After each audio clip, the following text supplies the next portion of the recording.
All right, cool. It's your boy Kamal Hart on the chart, and we're going bar by bar. So let's just jump right in it. Got a high low there, got a trend here. There's a breakout. Notice the two legs on this breakout, then a push higher. And we got that pullback. On that pullback, there's a lower high. So we'll make a trend off that. There's a breakout.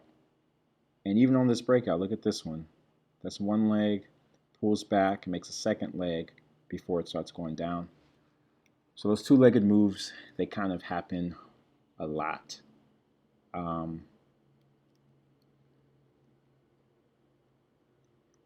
I got to the charts around 5:30 today. I was right in here. You see the stack up in the congestion.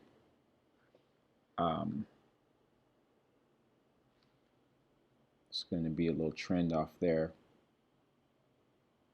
Even though there's some congestion, we can still use that as our trend for now. Or if you just want to play the range lines, you can just play the range lines if you feel better with the lows down here and the high up here. So essentially, if you did the lines, the horizontal lines, you would just have your highs here, and you'd be looking for a breakout pullback long. So either way, you end up in the same spot. Big push up. That's a second entry. That was before I got to the charts, though. So if you were there, you could have bought that. And then here's the failed second entry. This low is going to be lower than these lows. So try to go lower once, try to go lower twice. When it breaks above there, that's where you want to go long. When I saw this, I didn't take it though, because we were already touching this higher line. So I think it's a little risky buying into the resistance. But you could also argue that the line is actually maybe up here off these wicks, and that gives you more space. But typically I like to use the closes. So I would have been there, and when it does break above right there, it takes off. So that was a really good trade that I missed pretty early on. But there will be more opportunities, so you're just going to have to watch that one go, get ready for the next one. And then see here, you're getting a break outside our trend. So when we break outside this high side, we're not going to be necessarily expecting the retest when it breaks the low side. And getting some stack up, some more stack up, and a push below. When I saw that, I kind of looked at this as the range top. So I'm going to make a bigger range for this area right here. And then just bring that line lower, maybe over here, since it touches most of the lows through there. Okay, so now we're pulling back to the trend line, green bar, red bar, red. Now we're touching the EMA. This is a lower high. That signal isn't great. And I wasn't sure if we weren't going to retest, because if you move this line up, that break is going to be a lot less convincing. That was a trade I skipped just because the setup wasn't great, but we can give it a micro trend so we can start to track the next trade. The next trade is going to be the failed second entry long that we look for. There's the lows of the channel. And it pushes lower, keeps going. See how that lower side is holding? That's a good sign. This is our first pullback. So when prices break below, I'm looking to get short. It looks like it's going to do it here and here, but it doesn't. And then look, we have our micro trend. One leg, pullback, two legs to the EMA. And then on this bar, when it makes this red bar, this is actually where I took my first trade of the day. I only took one trade today, but this is where mine was. It's a failed second entry off the highs, the breakout pullback. And if you actually see this as congestion, you're going long or you're going short at the top of the congestion. So that also fits on the smaller scale as a good trade. So I entered on a limit with 3 contracts there. It took it a while to get down. I almost exited too early because I just didn't want to wait for this if it was going to take longer. But if you notice how none of these bars are breaking above, that's a really good sign. So it would have been a mistake to exit early.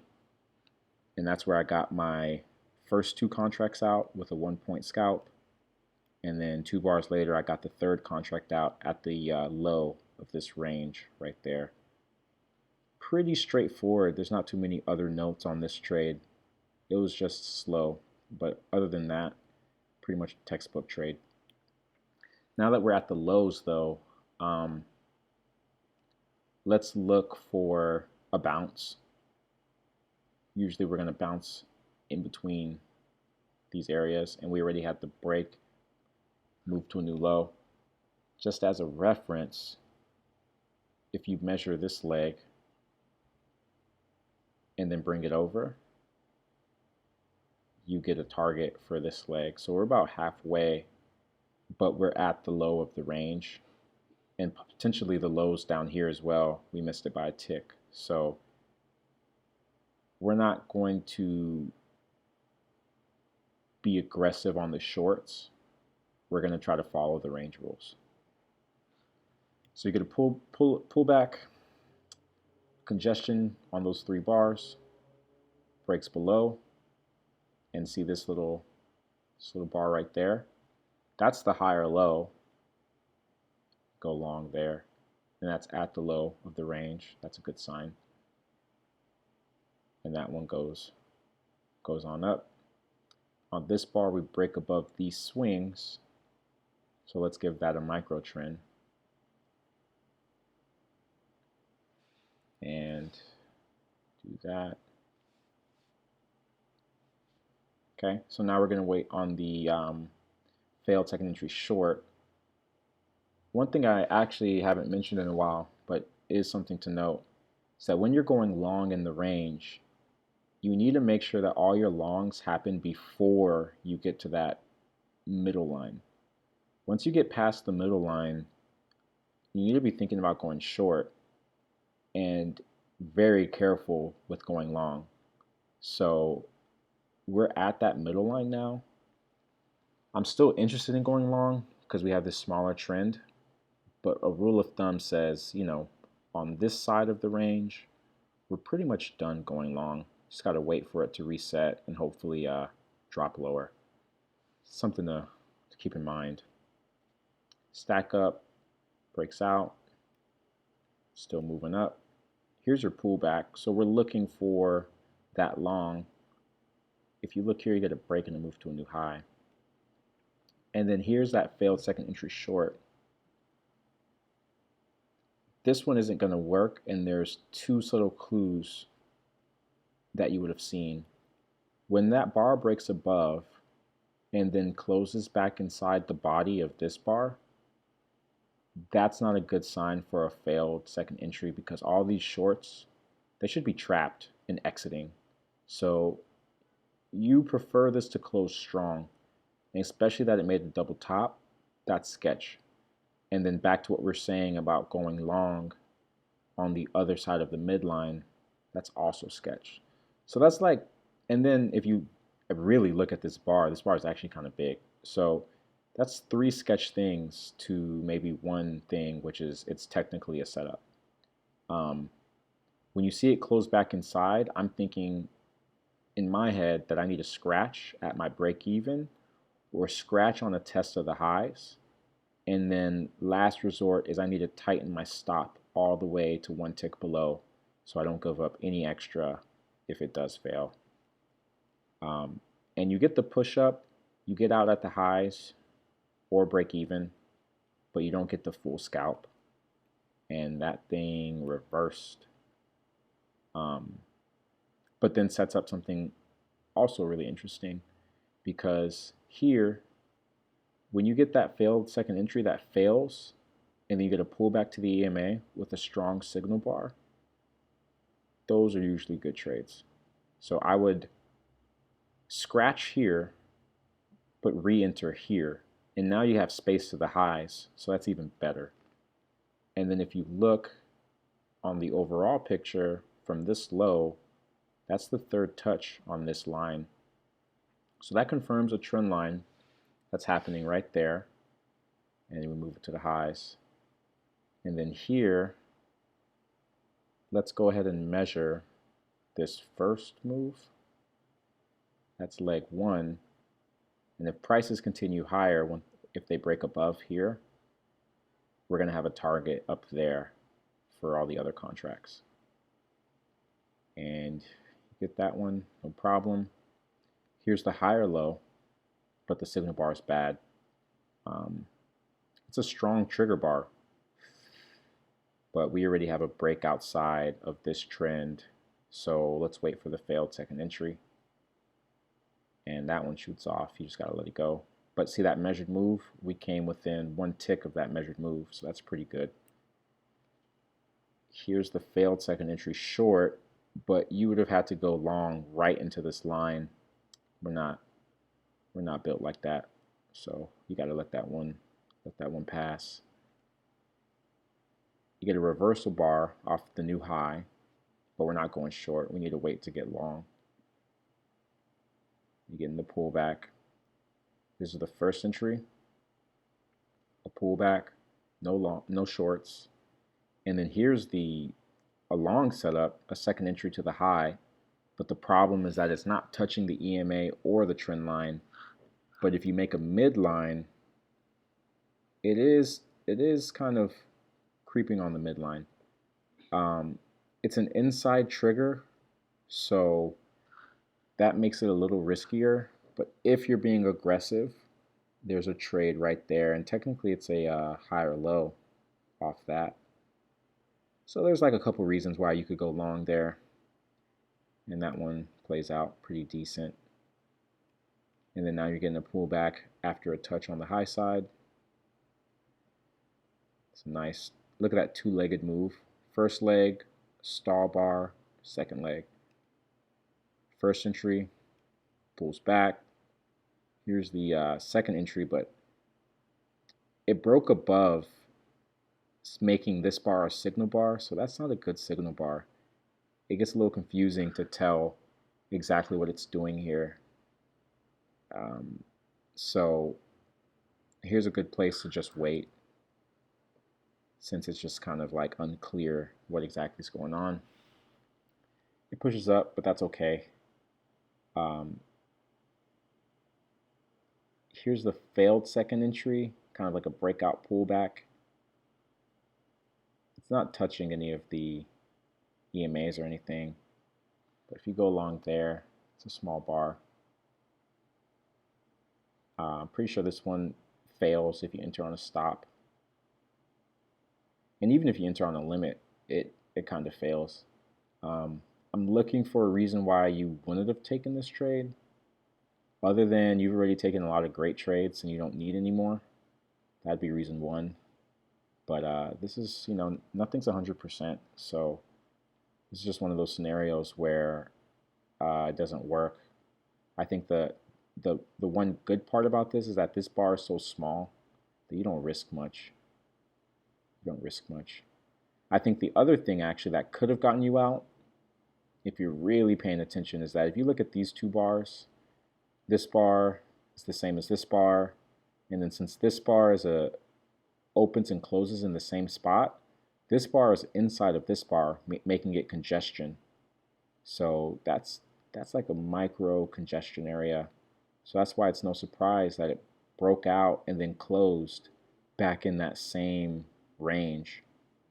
That's really, really subtle, and you might only see that after the fact. So if you're here, you haven't lost yet, but maybe you need to exit. And then by the next bar, it's ticking past. So you need to exit quick if that's what you're going to do. Either way, you're going to wait for the next entry. Here's a big engulfing bar. just a first entry. Nothing really to say there. You know, the irony actually, if we look back over here, we had a failed second entry trade that failed and then gave us this bar off the EMA. And if we look over here, this is the failed second entry that failed. And then you get a nice green bar off the EMA. I didn't even realize that the first time. But now that I'm looking at it the second time, that's the same principle as back here, almost a repeat trade. So if you would have went long, you would have easily gotten in, gotten out. That's just something for you. But on this higher low here, it breaks above the signal bar, so that's no good. It's not a clear second entry long. That's no good. If you're going to enter, you had to have gotten in on this first one, hopefully on the limit, one tick back or something. So either way, it pulls back, starting to get some stack up sideways. It breaks out of that. And then here you get the first true second entry off this high. Prices went down. First entry, prices pulled back. Second entry, a little aggressive though because it's big and it's engulfing. You can start a position there going long. And then really we're just looking for it to test the highs. So pretty good odds going long there. And that's the same low as back here in these congestion. So a couple things stack up pretty well for that trade. Then here you get the higher low right there. And that's the same premise as the other trade. We're just trying to work to test this high. So I'd go long there. I think if you went long first here, on the second trade, you need to probably size down. So don't take 3 contracts, maybe take 2 or 1 contract. Because you haven't scalped out on this first portion yet. So I wouldn't have 6 contracts stacked up in here. That's too much risk. And then this breakout, so let's make a micro trend. That trade works pretty well. High side, it's about 11:30, so only about 30 more minutes left in the day. So it's gonna be a few more bars. Get some stack up at the highs, the break below. Here is a bull signal bar and a failed second entry short at the EMA. There's a micro trend, the first breakout. If prices break above here, I'm cool going long there. And that one does pretty good too. And about 10 minutes till close. That's no trade. It's just kind of a breakout, pullback at the highs. Too aggressive to be at the highs. And that pretty much gets us into 12 o'clock. So a lot of easy trades today that went for a lot. You know, I took the first one and was pretty much done for the day. But there were plenty throughout the afternoon as well, or the late morning. So that's pretty much what I saw. Truthfully, I had to record this video twice because the first time it crapped out or whatever. But let's keep it short and to the point. It's Friday. Let's enjoy the weekend. Comment, DM, email. If you have questions, I might have answers. But I will see y'all on Monday.